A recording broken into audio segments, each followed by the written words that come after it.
Hello, everyone. Welcome to a special, I guess this is the Catch-All podcast featuring myself, Josh, joined by my little special guest co-host for this episode, Ryan. We are going to be hello, Ryan. We're going to be discussing some PAX West stuff. Essentially, Justin and I usually after events do our little focus game roundup. We pick some of our favorite games or our most interesting games. We talk about them, do that whole thing. But this time we thought it'd be interesting, since a lot of our team wasn't at PAX, was what if we just wrote out the whole list of games and see who's interested in talking about what? And Ryan responded, and we're going to be talking first off about Leisure Suit Larry, Wet Dreams Don't Dry. And unlike past times, I actually have like a note. Whoa, that freaked out my green screen. I actually have a notebook for once, which I usually do not have for these kind of events. Fancy. But I discovered something interesting, Ryan. I'm getting old. Oh, yeah, me too. That's what the first thing that came to mind whenever I heard about this game. So I guess my first question for you is do that's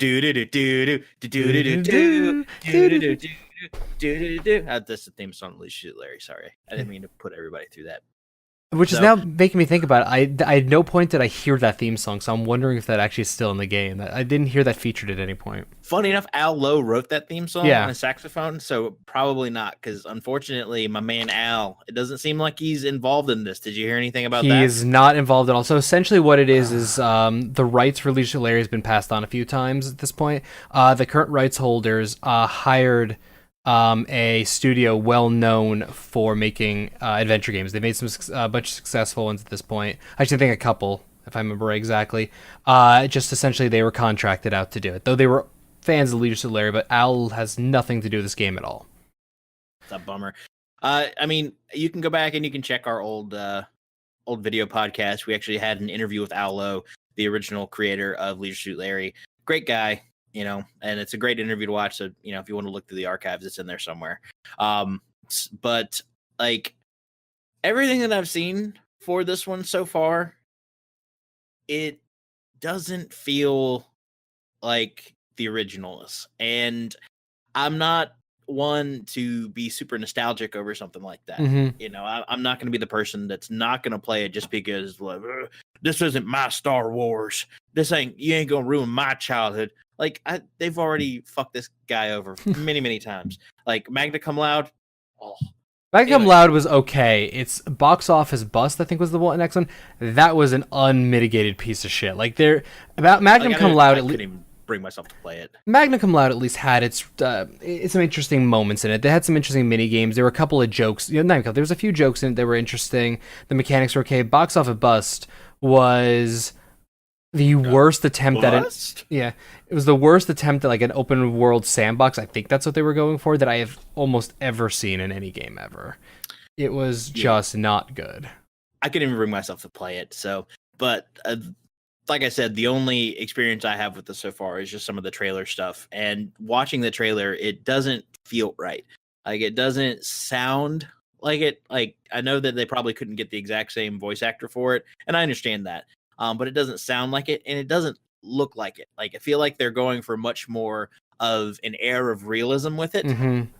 And this isn't something that, this is something some people can like relate to, but I don't think it's something that should be considered really real, especially with like, the current climate of everything and the Me Too movement and all that stuff.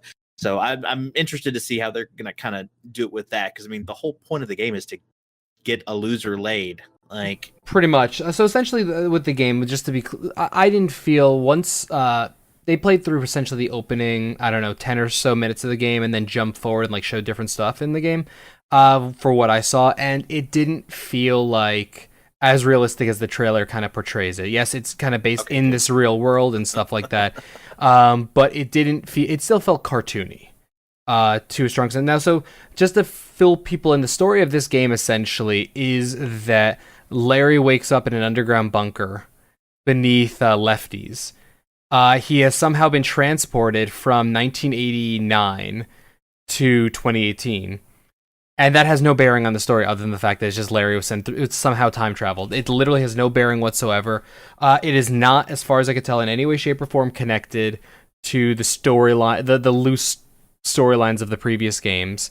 I mean, pretty much the way the Leisure Suit Larry games used to work is 1 connected into 2, connected into 3, connected into 5, and then they kind of just 6 and 7 were their own isolated things with really limited callbacks.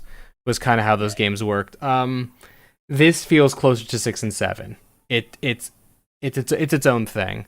Okay, that makes me kind of feel a little bit better. Yeah, Are you talking gameplay wise or just story wise? Story wise, gameplay wise, you essentially there's no cycling through like use, lick, all those kind of things. It's context sensitive, so you click on something and you go to it, kind of stuff. It's a looser edge, kind of a point and click adventure game. That being said, so far I don't really like Larry's voice. Larry's always had a nasally voice in the games. What I saw was way too on that high pitched nasally thing. Like, I'm actually trying in my brain to recreate his voice, and it's just bringing out the superior original voice. Like, I just was not a fan of it, to say the least.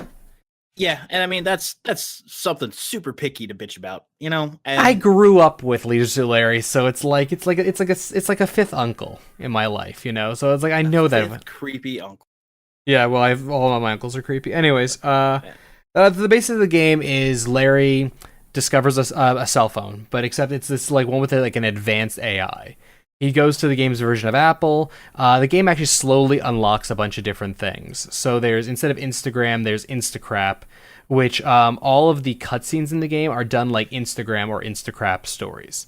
So eventually you unlock the Instacrap app, and then you can view your old cutscenes, essentially, in like story mode. It's just like, you know, like picture after picture. That's kind of how they did cutscenes. But you'll be taken to their version of Apple, which I think was Prune, was essentially a version of this. You meet their version of Steve Jobs, who's essentially the villain. Larry decides he wants to bang his secretary, Faith. Nice. And she just, out of her head, pulls out this thing that she will only have sex with him if on their version of Tinder, you get the high score. Now, Josh, which is not possible. With this, Larry's universe is always known for satiring things. You know, Apple becomes Prune and everything. What is Tinder in the Leisure Suit Larry? I literally wet dreams don't dry. I know. I don't have that in my notes, and I tried to find it. It just wasn't in any of the press releases I had. I ask you this because I know it, and I was just testing you to see if you would know. But their version of Tinder is Timber. Yes, Timber. Okay, I couldn't remember for the life of me. I was looking through my notes and I'm like, why did I not write this down? I remember Instacrap, but I don't remember Timber. Yeah, no, Timber which again sounds more like a Grindr styled app to me than it definitely sounds like that more so than a hetero dating app, essentially. But yeah, definitely sounds like a lot more wood is involved. Yeah, I'd say. Yeah. So there's 7 dateable women in the game. And yeah, you're going through them trying to have these, you know, nice dates, these perfect dates. There's a bunch of different locations. One of my favorite things about the game is all of the locales, which I think are 28 or 38, I can't quite remember right now, are all hand-drawn for 30. Okay, so I was I did my homework, sorry. You did? No, please do. I like having someone does their homework. I rely on my own notes. I don't rely on checking things ahead of time. I'm a wonderful host in that regard.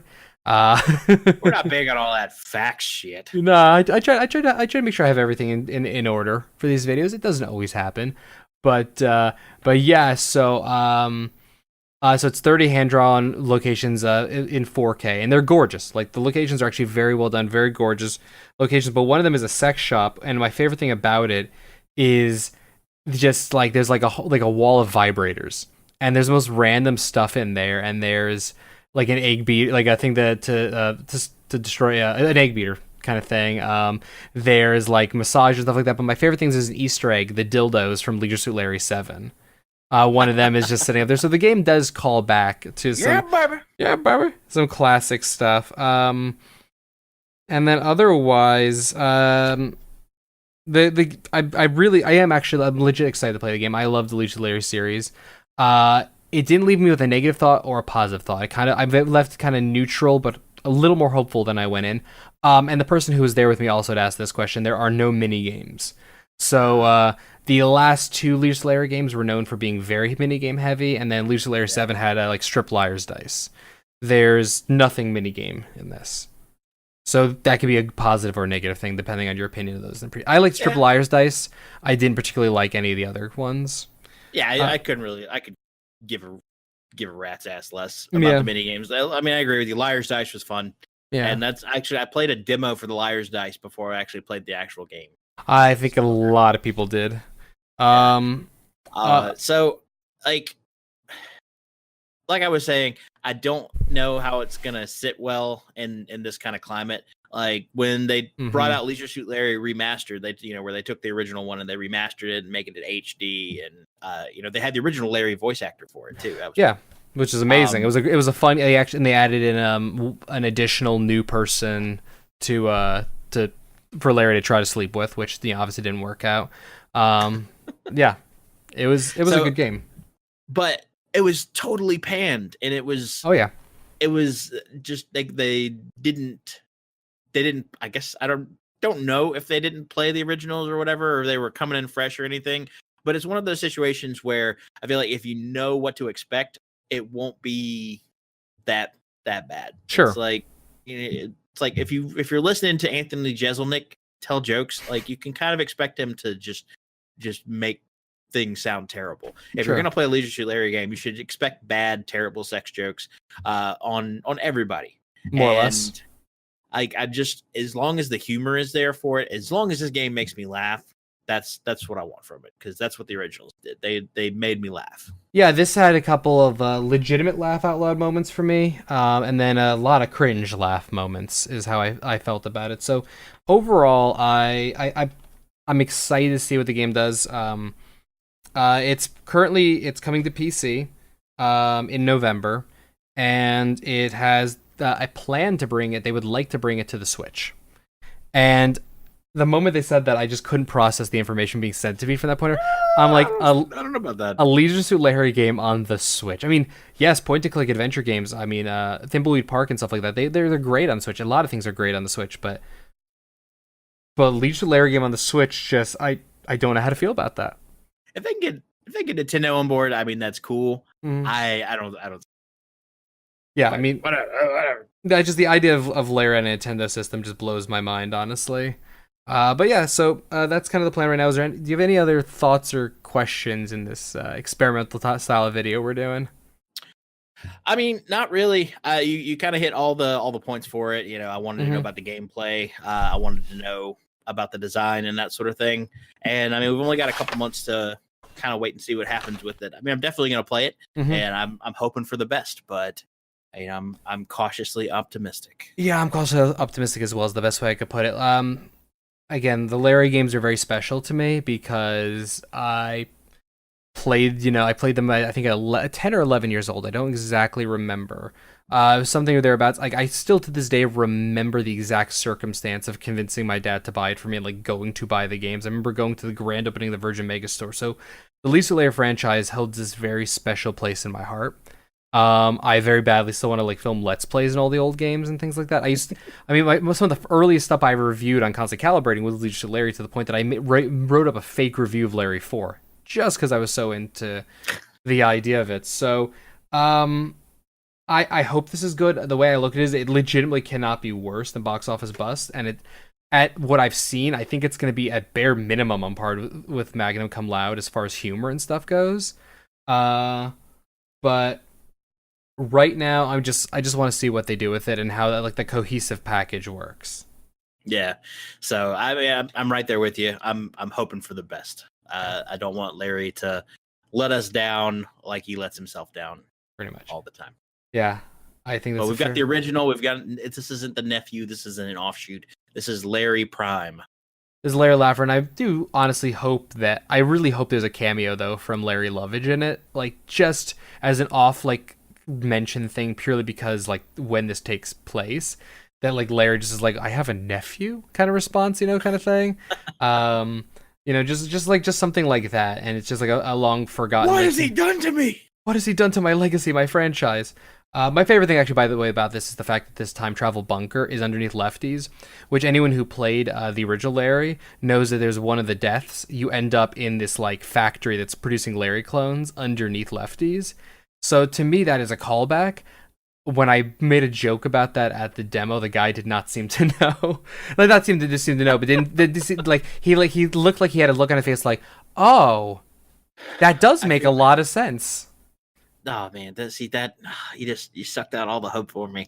Well, Ugh. he knew what I was talking about, but it didn't seem like that was a planned connection they were making. Is essentially what it was. Oh, okay, Well, I got you. yeah, like they were just like, oh, that does make sense. Why didn't we think of that? Kind of thing. And now, like, that's what he's going to tell people in every future demo, kind of thing.